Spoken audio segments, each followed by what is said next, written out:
बंसल जी, मुख्य यजमान चंद्रपाल जी अग्रवाल, बड़ौदा, गुजरात से एक बार यजमान परिवार के लिए जोरदार ताली बजाकर उनके लिए साधुवाद, जिन्होंने इस पवित्र पावन शिव महापुराण की कथा श्रवण करने का सौभाग्य आप और हम सभी को प्रदान किया है।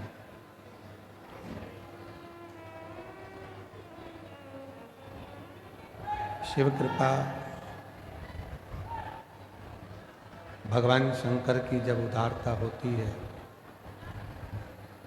करुणा होती है, दया होती है, तब कहीं ये पवित्र पावन शिव महापुराण की कथा श्रवण करने का सौभाग्य प्राप्त होता है। चल नहीं रहे कोई सी भी बात नहीं।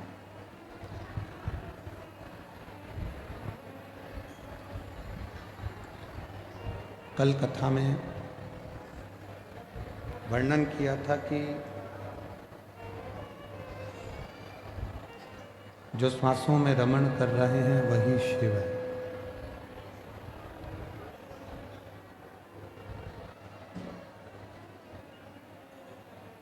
शरीर से जितनी जितनी 21,600 श्वास जो रोज निकल रही है,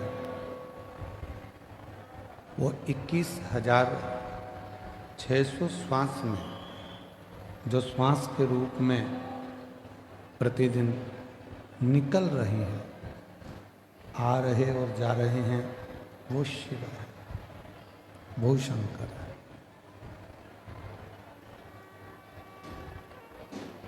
हम भगवान देवादिदेव महादेव को ढूंढने के लिए ना जाने कितने कितने कितने कितने तीर्थ, कितने कितने धाम जाते हैं और उनको ढूंढने का प्रयास करते हैं।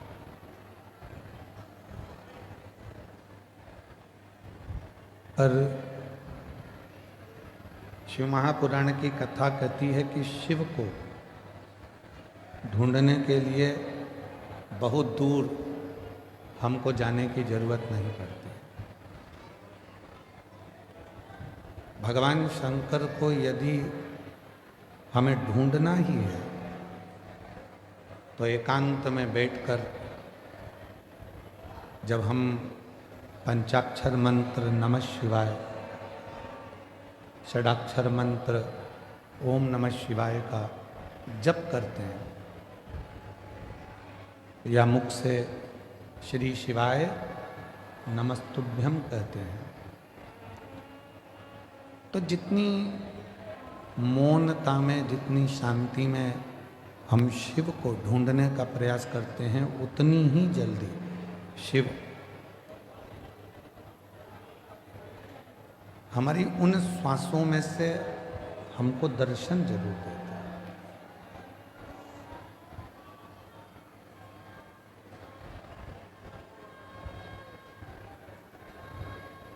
हम दूसरे को बोलते हैं कि ध्यान से पढ़ना,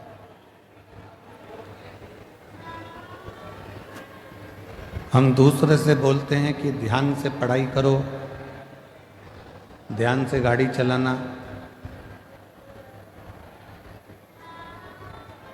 ध्यान से काम करना।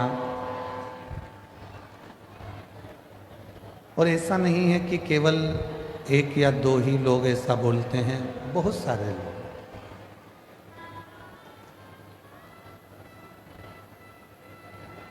आप अपने बच्चों से भी कहते हो ध्यान से पढ़ो, ध्यान से पढ़ाई करो, ध्यान से गाड़ी चलाओ,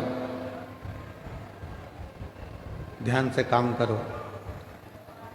पर शिव महापुराण की कथा कहती है कि पहले हम दूसरे से कह सकते हैं कि ध्यान से काम करो, ध्यान से गाड़ी चलाओ, ध्यान से पढ़ाई करो, पर शिव पुराण की कथा कहती है कि पहले अपने को भी, अपने ऊपर भी ध्यान देना जरूरी है। कहीं हम अपने पथ से तो नहीं भटक रहे, कहीं हम अपने पथ से तो नहीं भटक रहे।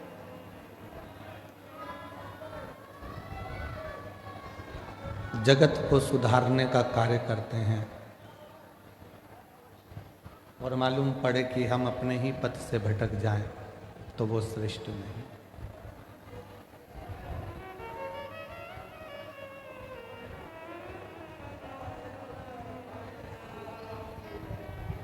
एक बहू सोचती है कि मैं मेरे घर में जाऊंगी ससुराल में तो मैं मेरे ससुराल को सुधार दूंगी। सास सोचती है कि मेरी बहू कैसी भी आएगी मैं उसको सुधार दूंगी। पर शिव महापुराण की कथा कहती है, भगवान शंकर की कथा कहती है कि तुम्हें दूसरे को सुधारने की जरूरत ही नहीं पड़े। पीछे की आवाज खोलिए, पीछे की।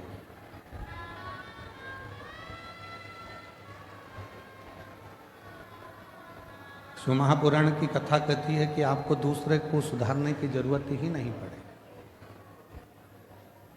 जरूरत है हमें अपने आप को सुधारने की।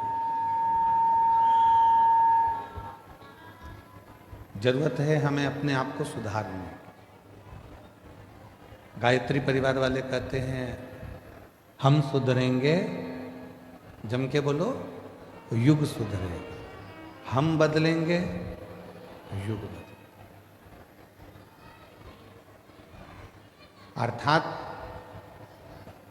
गायत्री परिवार में कहा जाता है कि हम सुधरेंगे, युग सुधरेगा, मतलब हमको सुधारना स्वयं को जरूरी है।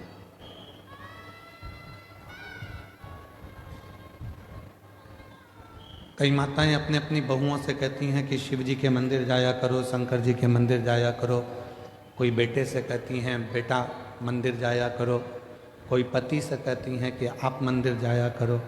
पर मेरा निवेदन इस व्यासपीठ से शिव महापुराण की कथा के माध्यम से है कि पहले हम दूसरे को मंदिर जाने का कहते हैं तो सबसे पहले अपने आप को भी मंदिर जाना प्रारंभ करना पड़ेगा। और जिस दिन हमने स्वयं मंदिर जाना प्रारंभ कर दिया, हमने जिस दिन स्वयं मंदिर में एक लोटा जल चढ़ाना शिव जी को प्रारंभ कर दिया, उस दिन धीरे धीरे धीरे धीरे हमारे घर के बच्चे, हमारे घर की बहुएं, हमारे घर के बेटे अपने आप उसी पथ पर चलने लगे।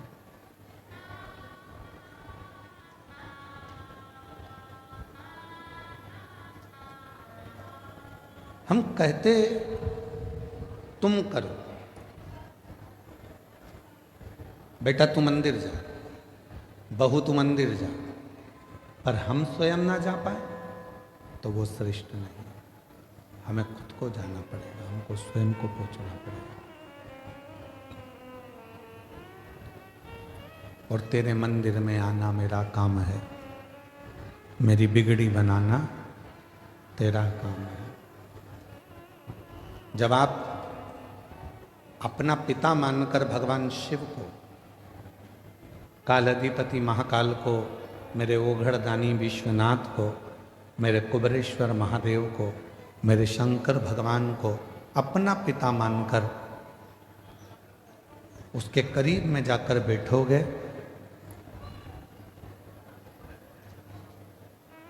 तो निश्चित है वो आपके मन की बात को सुनेगा। किसी ने कहा कि भगवान की क्या पत्थर की मूर्ति भी व्यक्ति की बातों को सुनती है?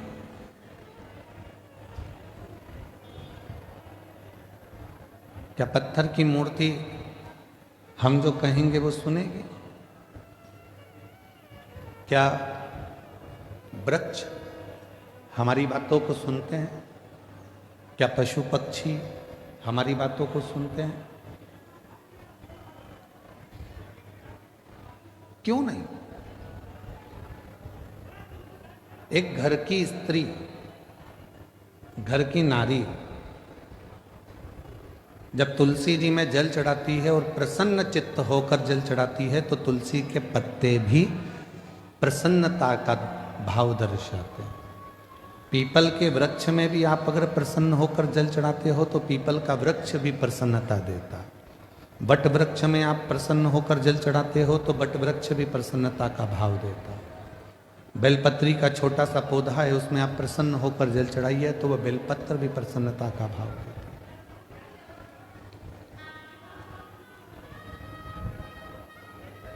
एक जीव, एक जंतु, पशु, पक्षी, वायुचर, जलचर, थलचर जितने भी हैं, चाहे वो मनुष्य हो, चाहे संसार के जितने भी जीव हों, वो सब यदि आप प्रसन्नता देते हो तो वो भी आपको प्रसन्नता जरूर प्रदान करते हैं।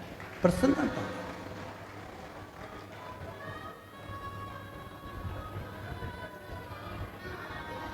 शिव महापुराण की कथा तो पहले भी एक बार कहा था, यदि किसी की तबीयत खराब है तो उससे दिन में कम से कम 2 बार मिलो। कितनी बार मिलो? जम के बोलो। घर में अगर किसी की तबीयत खराब है, परिवार में किसी की तबीयत खराब है, कुटुंब में किसी की तबीयत खराब है, कोई रिश्तेदार की तबीयत खराब है, तो कम से कम दिन में 2 बार मिलो। क्यों मिलो? तुम्हारे जाकर खड़े होने से, मिलने से उसके परिवार में और उसको हिम्मत आ जाती है उस बीमारी से लड़ने की।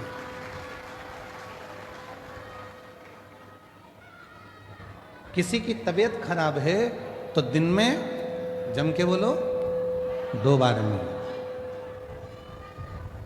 किसी का समय खराब है, बेकार समय चल रहा है, दुख की घड़ी चल रही है, कोई परेशानी आकर खड़ी हो गई है, तो शिव महापुराण की कथा कहती है उससे 3 बार मिलो। कितनी बार मिलना है? 3। तबीयत खराब है तो दिन में 2 बार मिलो।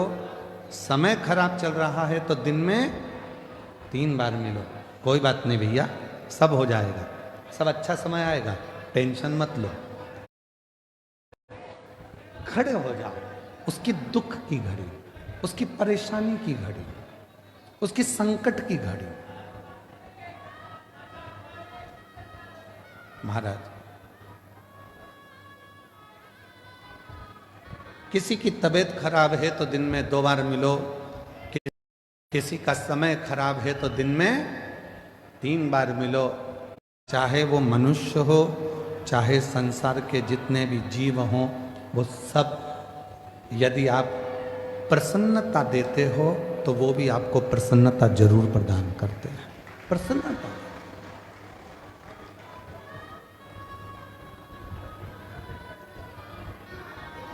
शिव महापुराण की कथा तो पहले भी एक बार कहा था, यदि किसी की तबीयत खराब है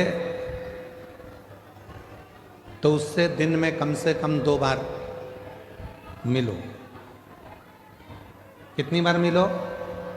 जम के बोलो।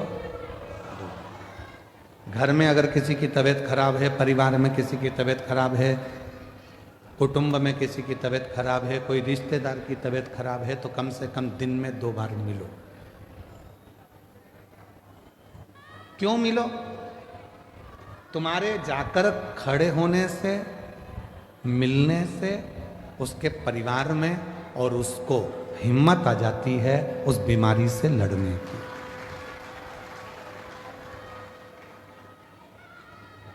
किसी की तबीयत खराब है तो दिन में जम के बोलो 2 बार मिलो। किसी का समय खराब है, बेकार समय चल रहा है, दुख की घड़ी चल रही है, कोई परेशानी आकर खड़ी हो गई है, तो शिव महापुराण की कथा कहती है उससे 3 बार मिलो। कितनी बार मिलना है? 3। तबीयत खराब है तो दिन में 2 बार मिलो।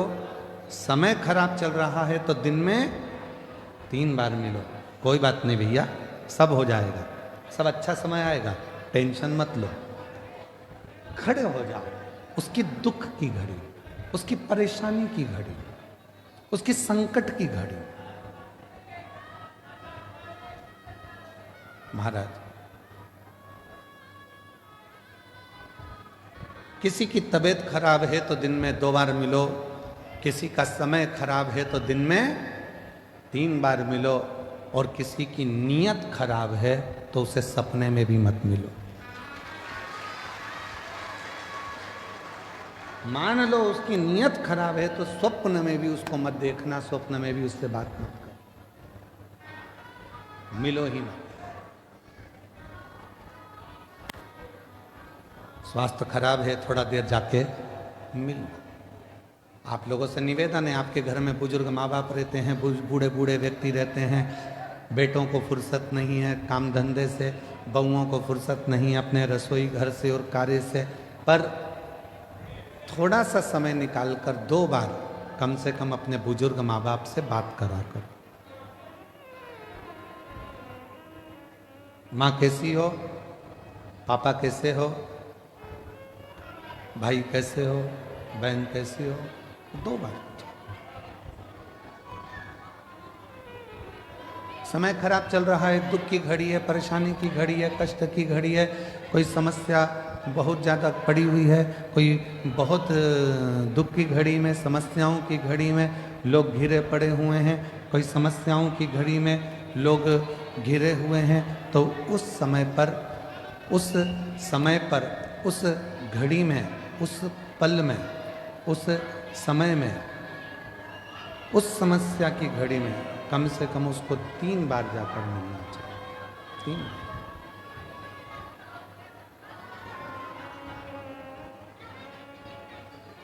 उस समस्या की घड़ी में, उस दुख की घड़ी में, उस परेशानी की घड़ी में कम से कम 3 बार जाकर खड़े हो। कुछ मत दो, पर खड़े होकर थोड़ी सी हिम्मत दो, थोड़ी सी। कुछ नहीं दे सकते मत दो, पर थोड़ी हिम्मत दो। क्यों चिंता करना, क्यों टेंशन लेना, क्यों दुखी हो। और मैंने तेरे ही भरोसे बाबा, तेरे ही भरोसे हवा बिच उड़ती जावांगी बाबा, डोर तो छड़ी नाम कटी जावांगी। भोले मैं तेरी पतंग, शंभू मैं तेरी पतंग, हवा बिच उड़ती जावांगी बाबा, डोर तो छड़ी नाम कटी जावांगी। उसको हिम्मत दीजिए, उसको थोड़ा बल दीजिए, उसको थोड़ी शक्ति दीजिए। और उसी तरह शिव महापुराण की कथा कहती है, जब पार्वती मैया शिव जी की साधना में डूबी हुई थी,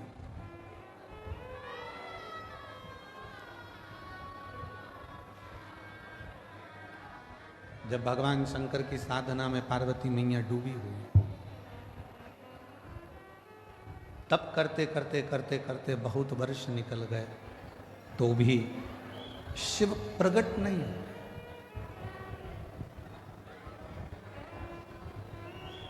तो भी भगवान शंकर प्रकट नहीं हुए।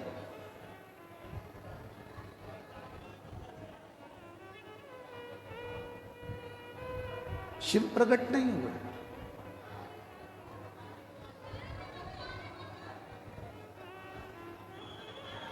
मां पार्वती जी थोड़ी सी हिम्मत हार गई। कब? जब उन्होंने सूखे पत्तों का सेवन किया, नासिका के एक ही छिद्र से श्वास लेती हैं और इसी छिद्र से श्वास छोड़ देती हैं। तब थोड़ी सी हिम्मत मां जगतजननी जगदम्बा मां पार्वती जी हारी। कई माताएं व्रत करती हैं, साधना करती हैं, उपास करती हैं, नियम ले लेती हैं, कोई व्रत धारण कर लेती हैं और उनको लगता है कि मैं व्रत कर रही हूँ। जब आप लोग हिम्मत हारने लगते हो तो जिसका तुम व्रत कर रहे हो, जिसकी तुम साधना कर रहे हो, जिसका तुम तप कर रहे हो, वो देवता तुम्हें हिम्मत देने के लिए तुम्हारे मन के अंदर आकर विराजमान हो जाता है। तब वो आता है।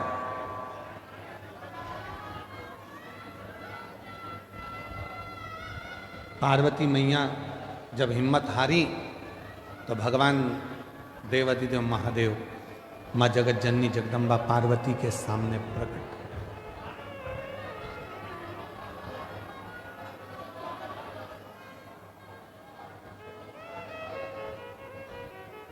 और शंभु शरणे घड़ी माऊ घड़ी रे घड़ी दुख काटो दया करे दर्शन आपो शंभु शरणे घड़ी माऊ घड़ी रे घड़ी दुख काटो दया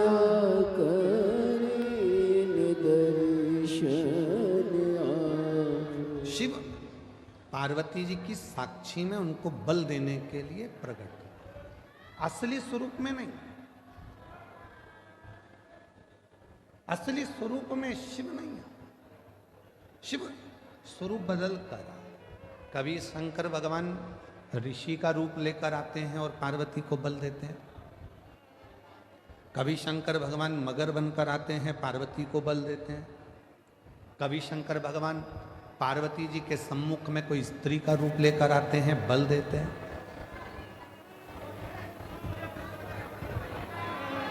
आप में से कई माताएं कहती हैं, कई जीजी कहती हैं, कई जीजा कहते हैं, कई बेटियां कहती हैं, कई बेटा कहते हैं, कई बुजुर्ग माँ बाप कहते हैं कि हम जब हिम्मत हारते हैं तो भगवान हमको हिम्मत देने क्यों नहीं आता।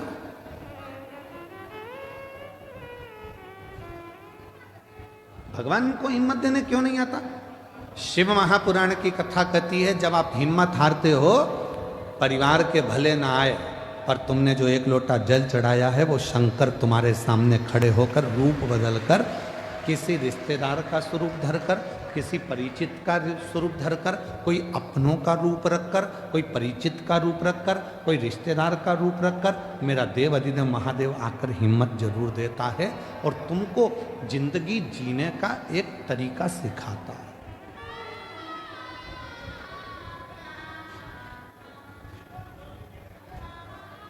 ऐसा नहीं कि संसार में जो जन्मे हैं उनको मौका नहीं मिलता, सबको देता। एक पशु है, मेरा देवाधिदेव महादेव उसको भी आगे बढ़ने का मौका देता। एक पक्षी है, मेरा महादेव उसको भी आगे बढ़ने का मौका देता।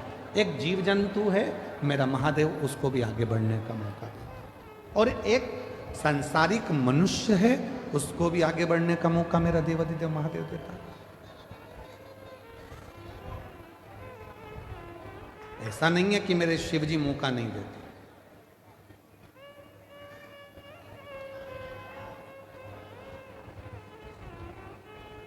नदी में, पानी में, समुद्र में, तालाब में, कुएं में, बावड़ी में अगर कोई डूबता है, कोई डूब रहा है, तो पानी भी एक मौका देता है उसको उछाल देकर बाहर निकालने का कि अभी भी मौका है, तुम उससे बाहर निकल। पानी भी मौका देता है।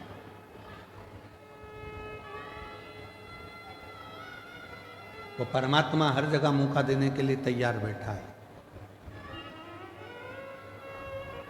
संसार के बेटा बेटी कहते हैं, नवयुवक बच्चे कहते हैं, हम पढ़ पढ़ के थक गए, एग्जाम दे दे कर थक गए, हम कंपटीशन एग्जाम में बैठ बैठ कर थक गए, पर हमारा सिलेक्शन ही नहीं हो रहा।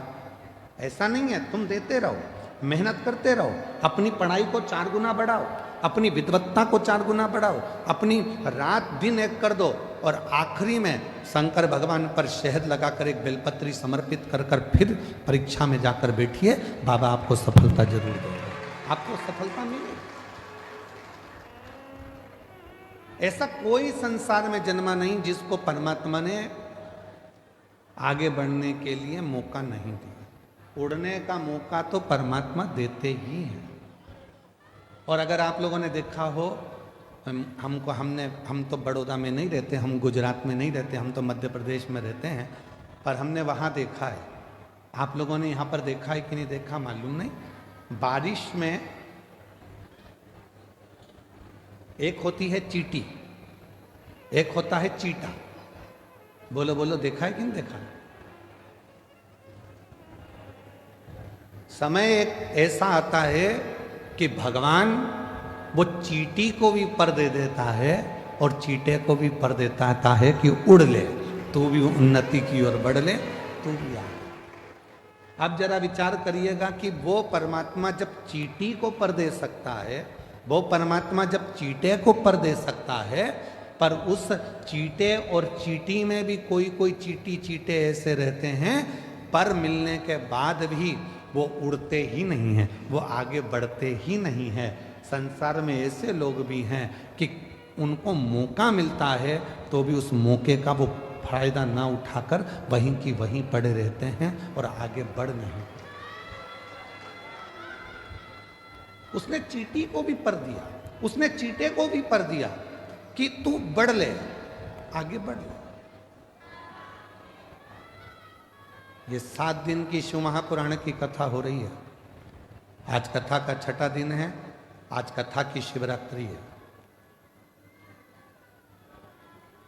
कल कथा सुबह 8 बजे से 11 बजे तक ये बड़ौदा नगर के इस ग्राउंड में हो जाएगी।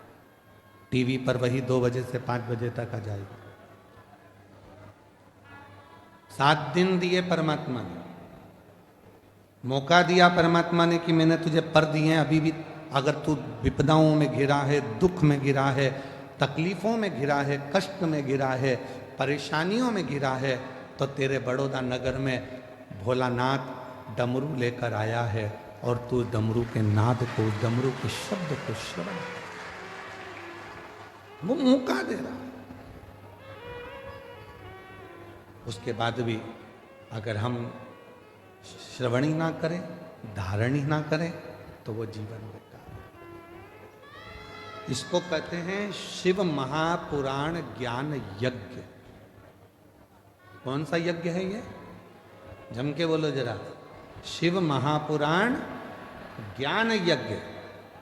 क्योंकि सारे यज्ञों में सबसे बड़ा यज्ञ होता है ज्ञान का यज्ञ।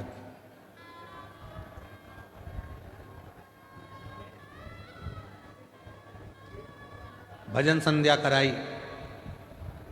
रात को खूब नाचे कूदे, एंजॉय करा, पूरे होर्डिंग लगाए गए बड़े बड़े, भजन संध्या है, भजन संध्या है, भजन संध्या।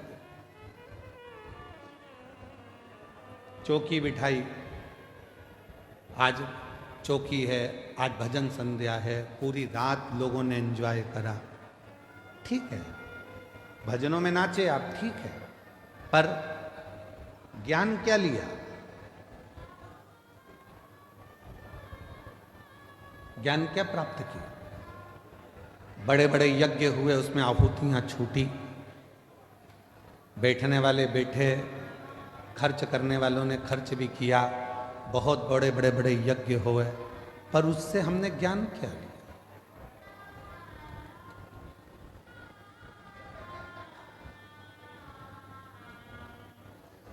इसको शिव महापुराण ज्ञान यज्ञ कहते हैं। तो कहा गुरुजी अगर ये यज्ञ है तो यहां कुंडी कहां है? हवन की कुंडी कहां है? तो शिव महापुराण कहती है जितनी मुंडी उतनी कुंडी। ये ज्ञान यज्ञ है। इस ज्ञान यज्ञ में जितने जितने बैठे हुए हैं और जिन जिन के कानों में शिव महापुराण की कथा जा रही है। जितनी जितनी मुंडी है, जितने जितने शीश हैं, उतनी उतनी वो कुंडी है। ये ज्ञान उसकी बुद्धि में, उसके श्रवण शक्ति में जा रहा है। वो नेत्रों से दर्शन कर रहा है, हृदय में उतार रहा है। और एक ना एक दिन जो उसने ज्ञान लिया है, उसकी जिंदगी में अगर उसने उतार लिया तो वो संकट से बचेगा। और एक दिन मेरा भोले बाबा उसकी झोली खुशियों से भरेगा। ये वो यज्ञ है।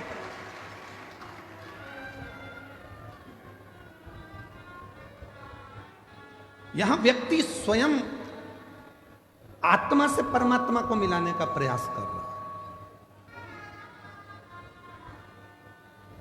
मन को परमात्मा से लगा।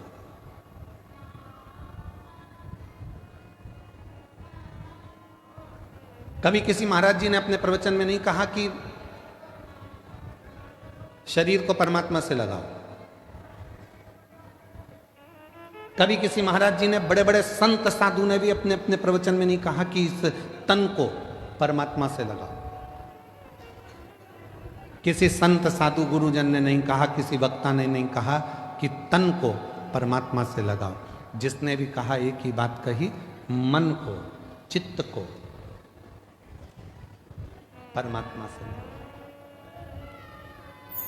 आत्मा को परमात्मा से लगाओ। क्यों? तन लगाने का क्यों नहीं बोला? शरीर को परमात्मा से लगाने का क्यों नहीं बोला? क्योंकि शरीर माता और पिता की देन है। इस शरीर में आधा भाग मां का है, इस शरीर में आधा भाग पिता का। शरीर माता पिता की देन है। और जब थोड़े से बड़े हो गए तो ये शरीर भोजन की देन है। जितना खाओगे उतने तंदुरुस्त रहोगे।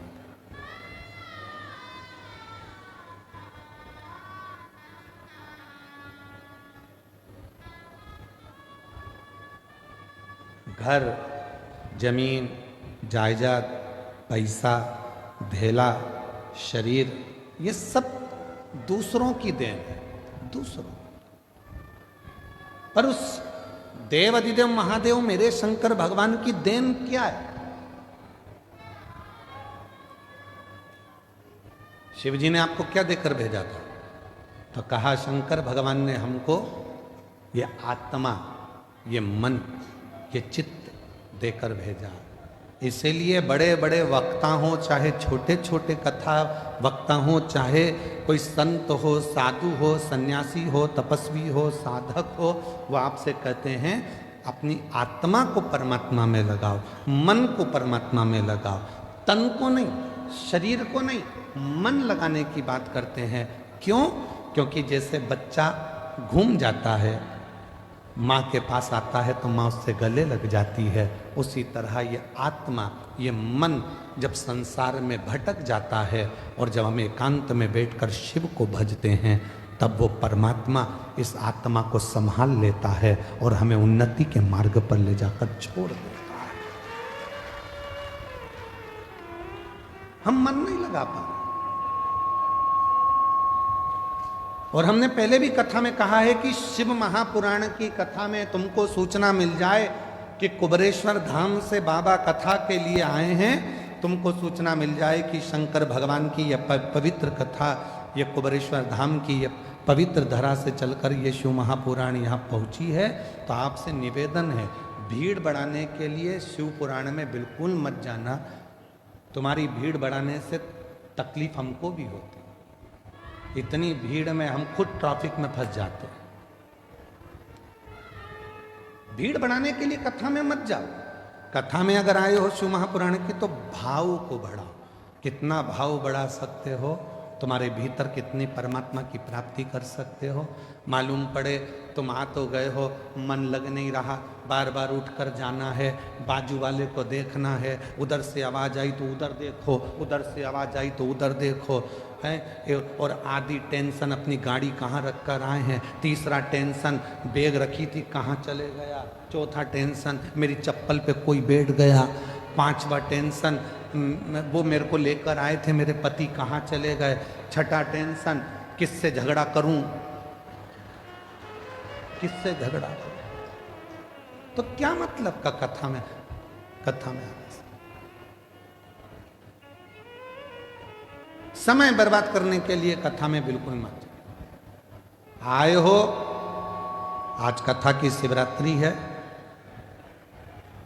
ये 2 दिन, एक छठा दिन, एक कथा का 7वां दिन, ये दोनों दिन इतने प्रबल होते हैं कि जो पंडाल में बैठकर बाबा से कहा जाता है, सुना जाता है, वो सब शिव 3 महीने के अंदर देते जरूर हैं।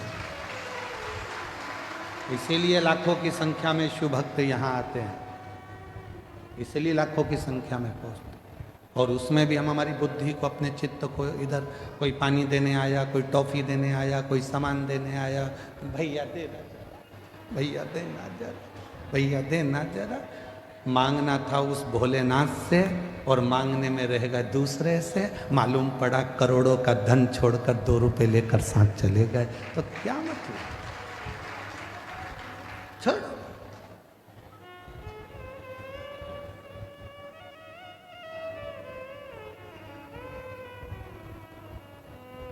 सात दिन की कथा में जितनी चिल्ला चोट नहीं होती उतनी पीछे के 2 दिन में होती है। क्यों? क्योंकि भगवान भी चाहता है अगर अच्छे से कथा सुन लेगी तो मुझे देना पड़ेगा, इसलिए इसको थोड़ा थोड़ा डिस्टर्ब करो, इसको थोड़ा परेशान करो। ये कथा नहीं सुन पाए, कथा नहीं सुन पाएगी तो मुझे देना नहीं पड़ेगा। इसका मन नहीं लगेगा तो मुझे देना नहीं पड़ेगा, मन लग गया तो फिर तो मुझे देना पड़ेगा। इसलिए 2 दिन तुम्हें समझदारी रखना है। चिल्लाने वाले चिल्लाएंगे, तुम्हें समझदारी रखना है। कोई तुम्हारे पास से बार बार उठ के जाए तो सिर पे पल्लू लेके पांव पड़ ले, तेरे हाथ जोड़ो, बैठ नीचे बैठ। कहां बार बार जा रहा है? तुझमें नारद घुस गया क्या? नारद भरा गया क्या? बार बार जा रहा है, फिर आ रहा है, फिर जा रहा है, फिर आ रहा है, बैठ जा। बहुत सावधानी की जरूरत है।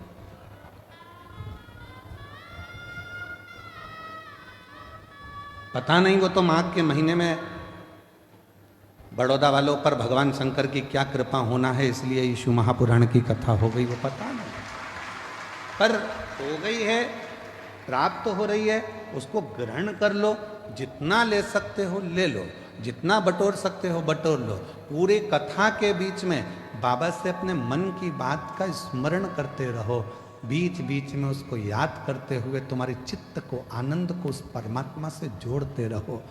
लगना चाहिए कि तुम्हारी रोमावली, हाथ की पाँव की रोमावली तुम्हारी खड़ी हो रही है, वो परमात्मा तुमको मिल रहा, वो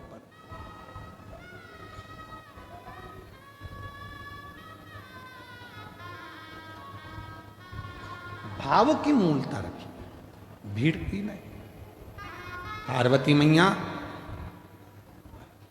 तप में लगी हैं, जहाँ पर वो थोड़ी सी भी डाउन होती हैं, थोड़ी सी उनको लगता है कि शिव नहीं मिलेंगे क्या, शंकर नहीं मिलेंगे क्या, तब भोले बाबा किसी न किसी का रूप रखकर आकर उनको समझा जाते।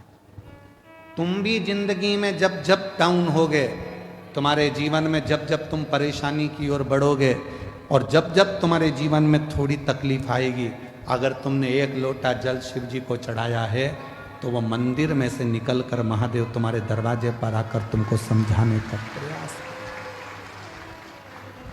मेरा शंकर भगवान कभी अपने असली स्वरूप में नहीं आता, याद रखना। मेरा भोले बाबा कभी तुम्हारे सामने गले में सांपों की माला लेकर, डमरू लेकर, भस्म लगाकर, जटा बांधकर, रुद्राक्ष की माला पहनकर, त्रिपुंड लगाकर, ऐसे मेरे शंकर भगवान बागंबर धारण कर कर कभी नहीं आते ही नहीं है। उन्होंने पार्वती जी को तुरंत माता जगत जननी जगदम्बा पार्वती जी को वचन दिए। 2 वचन माता पार्वती जी को शंकर भगवान ने दिए थे। पहला वचन दिया था कि मेरी परिक्रमा पूरी नहीं होगी, ये पार्वती को वचन दिया। इसलिए कभी भी शंकर भगवान की परिक्रमा पूरी नहीं होती। यहाँ से चालू करा, जैसे ये शिवलिंग है तो यहाँ से चालू करके यहीं से वापिस सजाते हैं, जहाँ से जल बहता है उसको लांघते नहीं, क्योंकि पार्वती को वचन दिया। गणेश जी महाराज ने शंकर भगवान की परिक्रमा पूरी कर ली थी। षडानंद कार्तिक के परिक्रमा करने मोर पर गए थे और गणेश जी ने चूहे पे बैठ के शंकर की परिक्रमा कर ली थी, देवादिदेव महादेव की। तो भगवान शंकर प्रसन्न होकर वर दे दिए थे कि तुम प्रथम गिनती में गिनाओगे गणेश, सारी दुनिया तुम्हारी पूजन करेगी। तब पार्वती का दिल दुख गया था। पार्वती ने कहा मेरा एक बेटा परिक्रमा करने मोर पर बैठ कर गया, दूसरे ने बुद्धि का परिचय दे दिया, चूहे पे बैठकर तुम्हारी परिक्रमा कर ली तो तुमने उसे वर दे दिया। मेरा एक बेटा तो दुखी होगा ना, माँ तो दोनों बेटे की सोचती है ना, और तुम्हारे लिए एक प्रिय हो गया। भोलेनाथ, आज ये पार्वती अपने पति से वचन मांगती है। मैं जानती हूं कि तुम भोले हो, तुम्हारी कोई भी परिक्रमा करेगा तो तुम उठाकर कुछ भी दे दोगे, इसलिए आज वचन दो कि तुम्हारी कभी भी पूर्ण परिक्रमा नहीं हो। शिव जी ने वचन दे दिया,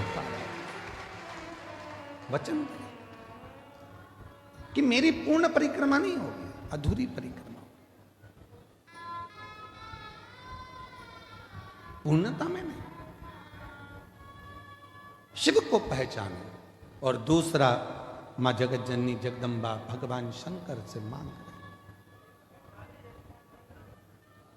जब दुख की घड़ी, जब तकलीफ की घड़ी, कष्ट की घड़ी, तब आपको आ,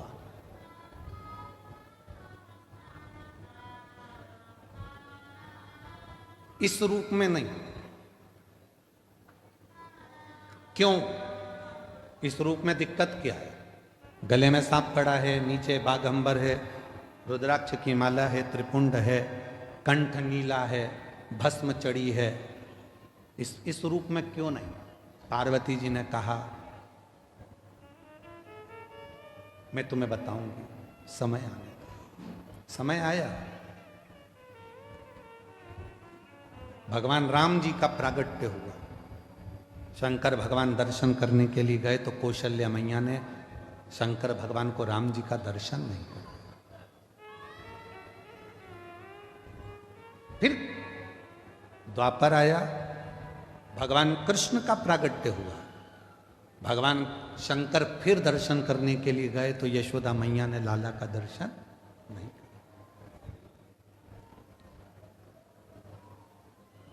वो आप लोग एक लाइन गुनगुनाते, श्री कृष्ण के दर्शन करने चले सदा शिव गोकुल में, गली गली में शोर मचावे चले सदा शिव गोकुल में।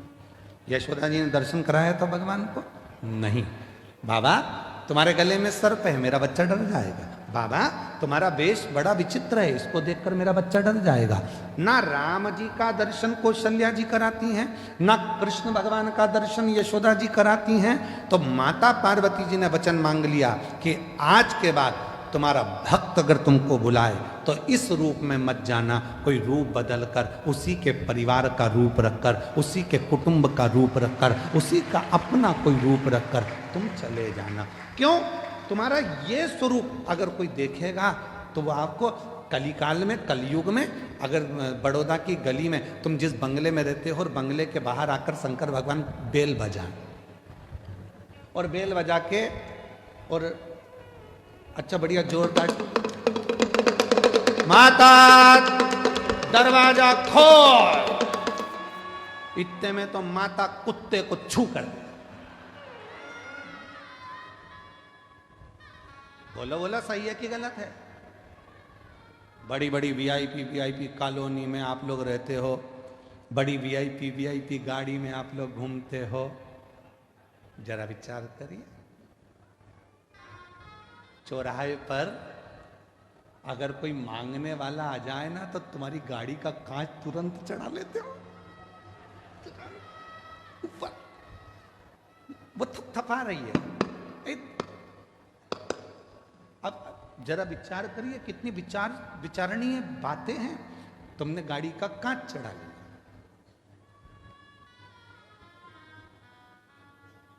और तुमने क्या कहा? मैं जब जब यहां से निकलती हूं ना, ये रोज भिखारियों ने ऐसे ही मांगने आते हैं। तुम तो इंसान थे जो तुमने गाड़ी का कांच चढ़ा लिया और रोज रोज मंदिर में जाकर भगवान भगवान, एक आध दिन भगवान कांच चढ़ा लिया तो तुम इंसान थे, उसने चढ़ाया तो फिर। अभी छत्तीसगढ़ में एक कोई मंत्री, अब तो नहीं है वो मंत्री, पर उन्होंने बहुत बड़ी बात कह दी थी, उस पर हमारी बात पे कटाक्ष भी हुआ। उन्होंने कहा भगवान को भोग लगा, भगवान को तो राजसी ठाट मिलता है, भगवान के तो कपड़े बदले जाते हैं, भगवान को चांदी की थाली में भोजन मिलता है, भगवान तो भगवान है, खड़े रहते हैं। तो हमने उससे कहा कि एक काम करो, हम भगवान को हटा देते हैं, तुम खड़े हो जाओ, तुम खड़े। बहुत कठिन है महाराज। ये प्रसंग भी एक बार आया है। एक भक्त ने भगवान से कह दिया था, तुम कितने आराम से रहते हो, पंखा चलता रहता है, बढ़िया बढ़िया कपड़े पहन के आशीर्वाद देते रहते हो और मुस्कुराते रहते हो, सोने के जेवर, सोने के आभूषण, चांदी के बर्तन में भोजन, लोग तुम्हारी आरती उतारते हैं। एक दिन भगवान ने कहा कि तू खड़े हो जा मेरी जगह, हाँ, अगर मुझ में सुख दिख रहा है तो तू खड़े हो जा, तो कौन सी बड़ी बात है, हटो। भगवान हट गए। मैं जैसा खड़ा हूं वैसे की वैसी खड़े होना, थोड़ा सा मुस्कुरा, और थोड़ा मुस्कुरा, हल्की सी स्माइल और दे, बस ठीक है, बिल्कुल एक जैसे पांव रख, सामने देखते रहे, बस इसी खड़े रहे।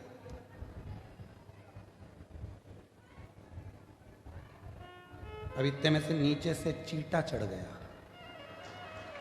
चींटा। भगवान खड़े थे पास में, हिल मत जाना, ऐसे ही खड़े रहे, मुस्कुरा।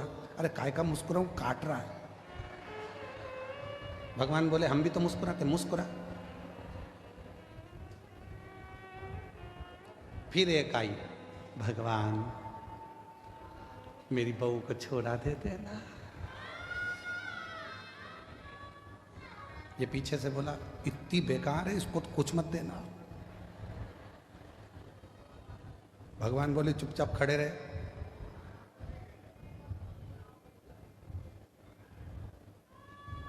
सुबेरे की आरती हुई, पंडित जी ताला लगा के चले गए।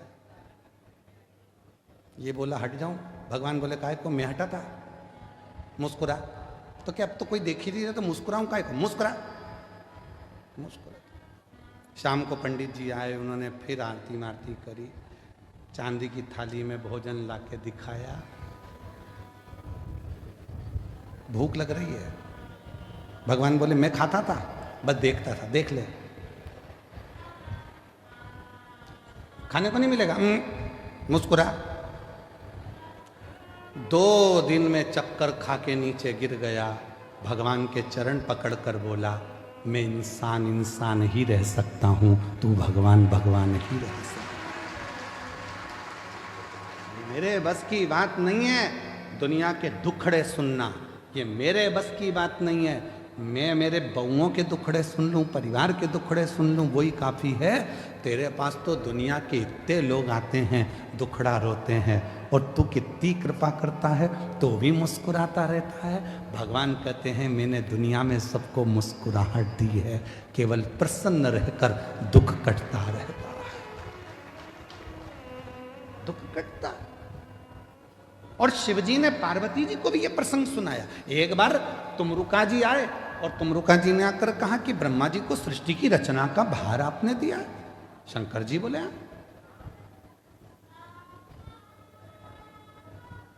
सृष्टि की रचना ब्रह्मा जी कर रहे हैं, हाँ, तो सृष्टि में ज्ञान कौन देगा? सब कुछ ब्रह्मा जी अगर रच देंगे तो। शंकर भगवान बोले सृष्टि में जिन जिन को मैंने जन्म दिया वो सब ज्ञान देंगे, वो सब ज्ञान देने वाले। ज्ञान तो हर एक जीव से मिल जाता है, बस लेने वाला चाहिए, केवल लेने वाला चाहिए। ज्ञान तो कभी भी प्राप्त होता है। एक पति पत्नी रात को सो रहे थे और रात को सोते सोते सोते सोते इतने में पत्नी रात को 1:30 बजे उठ गई और 1:30 बजे उठकर उसने पति को हिलाकर बोला पति से, सुनो जी, सुनो तो, बोल, मुझे नींद नहीं आ रही है। तो पति बोला मुझे आ रही है, सोन देना। नहीं, सुनो तो, बोल। मुझे इसलिए नींद नहीं आ रही, मान लो अपने कोई पप्पू हो गया तो कहां सोएगा। पति बोला कैसी मूर्खों जैसी बात करती है। पति थोड़ा सा नींद में था, इधर खसक गया, बोला इधर सो जाएगा, सो जा। पत्नी सो गई। 2:30 बजे फिर उठ गई। पति को बोला उठो। पति बोला अब क्या हुआ। मान लो अपने को एक पप्पी हो गई छोटी सी, तो वो कहां सोएगी। पति और खसका, इधर सो जाएगी, मेरे को सो जान दे, सुबह ड्यूटी पे जाना है, तू सो जान दे। पति और खसक गया। 3:30 बजे फिर जग गई। उठो। पति ने पूछा अब क्या हुआ। अपने को एक और पप्पू हो गया तो वो कहां सोएगा। पति बेचारा और खसका। अब पलंग तो पलंग है, कोई शासन की रोड थोड़ी ना कि खसकतेगा। खसकते से पलंग से धड़ से नीचे गिर गया। नींद में तो था ही, कमर का कुस्का चले गया, कमर टेढ़ी हो गई है। पति बोला अब तो सो जा। पत्नी सो गई, पर पति को नींद नहीं आई, उठ गया। एक बैग तैयार करा। पत्नी सवेरे से उठते से बोलती है गुड मॉर्निंग। ये तो बताओ रात को इतनी अच्छी बात कर रहे थे, अभी सुबह सुबह कहां जाने की तैयारी कर रहे हो। पति ने कहा रात को मात्र पुत्र की कामना करी और कमर की हड्डी टूट गई। अगर वो पुत्र पैदा हो गया तो ना जाने कौन कौन सी हड्डी तोड़ेगा। इससे अच्छा है मैं तो जाऊं और गिरनार के पर्वत पर बैठकर भगवान शिव की आराधना करूं, दत्त की आराधना करूं। ज्ञान कभी भी पैदा हो सकता है, ज्ञान कहीं पर भी प्रकट हो सकता है, बस उसको लेने वाला चाहिए। और भगवान शिव कह रहे हैं तुमरुका जी से, प्रकृति में ऐसा कोई नहीं है जो हमको ज्ञान नहीं देता। चिड़िया हमको चहकना सिखाती है, मोर हमको नाचना सिखाता है, कोयल हमको गुनगुनाना सिखाती है, गाना सिखाती है, नदियां हमको सिखाती हैं कि हमेशा निरंतर चलते रहो, बढ़ते रहो, पीछे मुड़कर मत देखो। पर्वत सिखाते हैं कि तुम्हारी उन्नति तुम्हारे हाथ में है, मेरे जैसे विशाल बन जाओगे, बढ़ते रहो। समुद्र तालाब सिखाते हैं कि जितना मैं गहरा हूं उतनी जिंदगी में तुम गहराई को धारण करो। पृथ्वी सिखाती है कि धैर्य रखो। संसार में जितने जीव जंतु हैं, संसार में जितने भी जीव हैं, वो सब हमको सिखाते हैं। जो निर्जीव हैं वो भी सिखाते हैं, वो हमको सिखा रहे हैं, पर हम सीखने को तैयार नहीं है।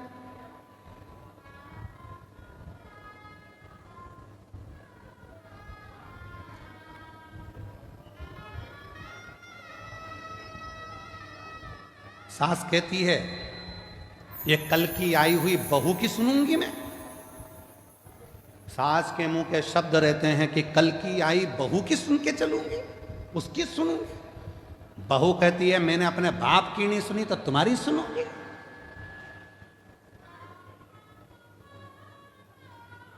बेटा कहता है मैं तुम्हारी नहीं सुनूंगा ऑफिस में। बाप कहता है मैं बेटे की नहीं सुनूंगा, मैंने पाल पोस के बड़ा करा है, दुकान मेरी है, व्यापार मेरा है, मैं नहीं सुनूंगा। बेटा कहता है मैं बाप की नहीं सुनूंगा। दोस्त दोस्त से कहता है भाई मैं तेरी सुनने वाला नहीं हूं। समाज के लोग एक दूसरे से कहते हैं समाज में हमारा भी वजूद है, हम नहीं सुनेंगे तेरी। कोई किसी की सुनने को तैयार नहीं है तो क्या सियोर वाला महाराज सुनेगा? कोई किसी की नहीं सुन रहा, सब अकड़ में मैं नहीं सुनूंगा, मैं नहीं सुनूंगा, मैं नहीं सुनूंगा, मैं नहीं सुनूंगा। कौन सुनेगा? किराया दे दिया करो, सियोर वाला महाराजा जाएगा, बड़ौदा में सुन के चले जाएगा, उसमें क्या दिक्कत? एक सुनने वाला भी रख लो जो तुम्हारी सुने। अकड़ को त्याग दो। शंकर भगवान ने पार्वती को अपना बनाने से पहले कामदेव को जलाकर भस्म कर दिया, क्योंकि जहां काम होता है वह अहम भी आता है। जहां काम होगा वहां हम आएगा। किसी किसी के मन में विद्या का अहंकार हो जाता है। लंकापति रावण को देखो ना, उसने भी कह दिया था मैं विभीषण की सुनूंगा, विभीषण की, ये मुझे सुनाएगा। फिर एक दिन कह दिया ना ना तुम चुप रहो, मैं तुम्हारी भी नहीं सुनूंगा। मंदोदरी से कह दिया तू मेरी पत्नी है, मैं तेरी सुनूंगा। और किसी की नहीं सुनी तो आखिरी में पूरा लंका जल के भस्म हो गई, परिवार नष्ट हो गया, बर्बाद हो गया लंकापति रावण। इसलिए शिव महापुराण की कथा कहती है शंकर जी के परिवार में ऐसा नहीं है कि कोई किसी की नहीं सुनता। शिव के परिवार में शंकर भगवान की सब सुनते हैं, इसलिए शिव परिवार श्रेष्ठ माना गया। इसलिए शिव परिवार श्रेष्ठ माना गया। गणेश जी भी शंकर जी की सुन रहे हैं, पार्वती जी भी शंकर जी की सुन रही है, कार्तिकेय भी शंकर जी की सुन रहे हैं, सर्प भी सुन रहा है, मोर भी सुन रहा है, चूहा भी सुन रहा है, नंदी भी सुन रहा है, शेर भी सुन रहा है। और अगर शेर नहीं सुनता शंकर भगवान की तो शंकर भगवान का क्या बागंबर होता?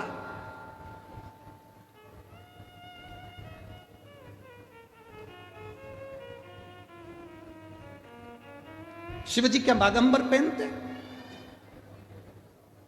ये तन पर भगवान शंकर के जो बागंबर आया, जिस बागंबर पर शिव जी बैठते हैं, शेर की खाल पर बैठते हैं, शेर की खाल बागंबर भगवान तन पर धारण करते। किसने किसने किसने दिया उनको? एक दिन पार्वती जी बोल दी भगवान शंकर से चौसर खेलना है। शिव जी ने कहा खेलो, आओ चौसर खेलो। अब पत्नी है, धर्म पत्नी है, बैठ के बातचीत चले, दोनों के विचारों का आदान प्रदान हो।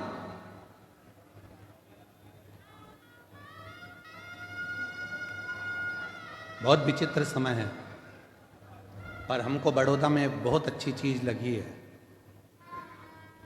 जो हमको देखने को मिला उसमें हमको बड़ी प्रसन्नता लगी। बड़ौदा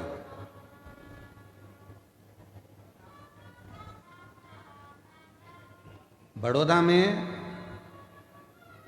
एक एक नारी, एक एक जीजी, एक एक बहन, एक एक स्त्री खाली नहीं बैठी है। कुछ ना कुछ काम भले वो घर से कर रही है चाहे बाजार से कर रही है, पर वो पति के साथ कदम से कदम मिलाकर आगे बढ़ रही है। ये भारत की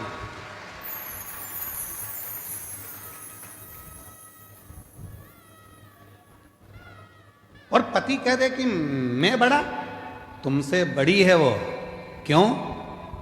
रोटी बनाती है और रोटी कमाने जाती है, बनाती भी है और कमाने जाती है। बहुत अच्छा लगा। कई माताएं घर में ही फाफड़ा बना रही है, पैकेट पैक करके बेच रही हैं, कोई कुछ बना रहा है, कुछ बनाकर बेच रहा है। अभी एक भैया जी आए थे, उनकी धर्म पत्नी वो गाय के गोबर के श्रृंगार कुछ गाय आदि बनाती हैं, गणेश जी बनाती हैं, वो बेच। सबका अपना अपना कर्म, प्रसन्नता है। और कहीं कहीं की ऐसी भी हैं जो बेवकूफ बनाती हैं, ऐसा भी है। काम कुछ नहीं है और पूछो तो जैसे ही काम कुछ नहीं और मायके से फोन आ जाए, बेटा क्या कर रही थी? मम्मी इतना काम, इतना काम, इतना काम, इतना काम, पूछो मती। तो तूने करा क्या बेटा? आज बर्तन वाली नहीं आई क्या? मम्मी आई थी, मांझ के चली गई। तो भोजन बनाने वाली नहीं आई क्या? मम्मी आई थी, बना के चली गई। फिर पोछे वाली नहीं आई क्या? नहीं मम्मी आई थी, पोछा लगा कर चली गई। फिर काम क्या था बेटा? बच्चे स्कूल गए क्या? हाँ। उनका टिफिन किसने बनाया? मम्मी, वो हमारी सासू जी ने बना कर दे दिया था। फिर बेटा काम क्या था जो तू थक गई? मम्मी आज इंस्टाग्राम पर रील अच्छी नहीं आई, आज इंस्टाग्राम पर रील अच्छी देख देख के मैं मोबाइल को थक गई, पर एक भी नहीं आई, थक गई। बस इतना सा काम किया बेटा। तो भी माँ कह रही है इतना क्यों लोड लेती है, फेसबुक क्यों नहीं देख लेती है? माँ कह रही।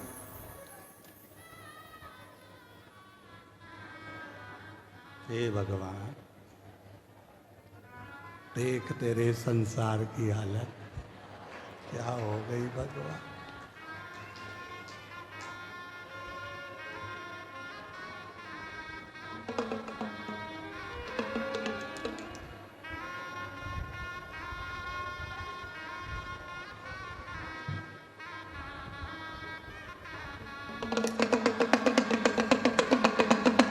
जाग जाओ, मौका है, जाग। ये मौका बार बार नहीं आने वाला, अभी भी मौका है, जाग जाओ।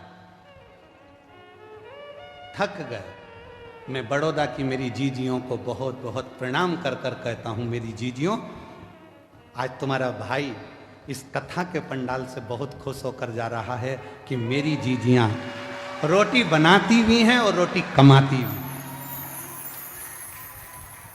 मेरी जीजियां रोटी बनाती भी और रोटी कमाती भी हैं, कदम से कदम मिलाकर साथ चलती। आज मेरी बड़ौदा की जीजियों को देखकर खुश हूं। आज लग रहा है कि मेरे जीजाओं का साला हूं। आज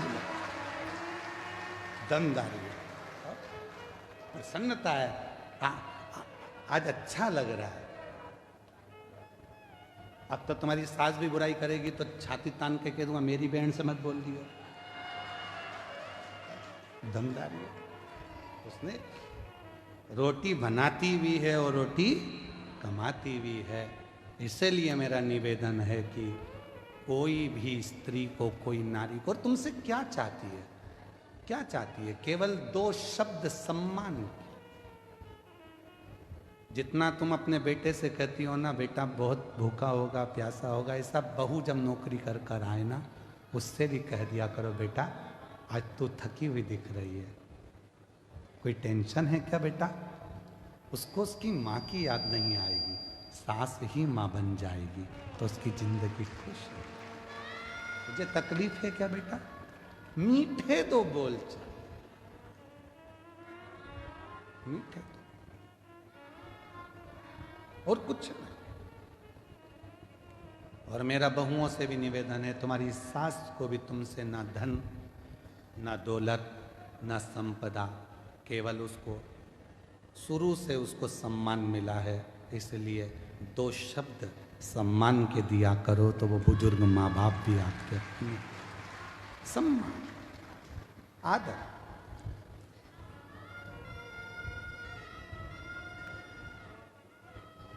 पार्वती मैया, जीव जंतु पशु पक्षी ये सब हमको सीख गए, सब सीख।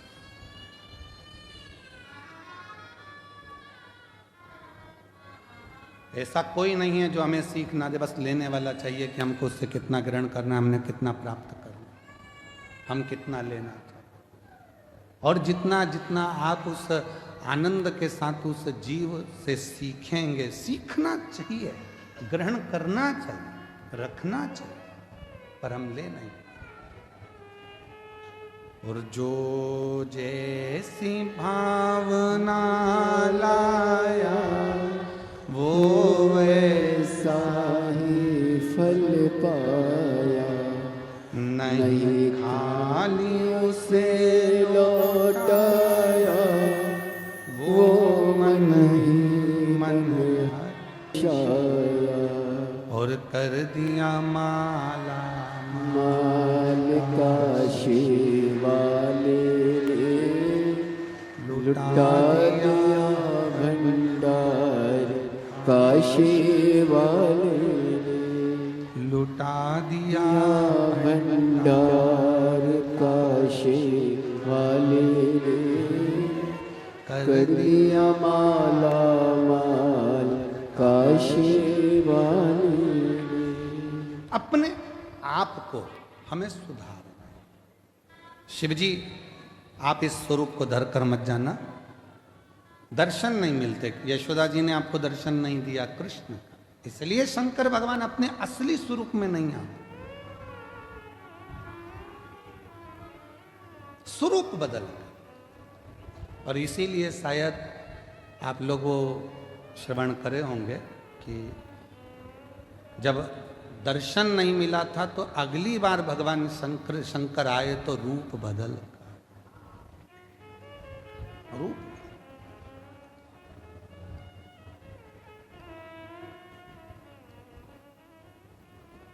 और एक दिन वो भोले भंडारी बनकर सुंदर नारी बिरज में आ गए विरज में आ गए। एक दिन वो भोले भंडारी बनकर सुंदर नारी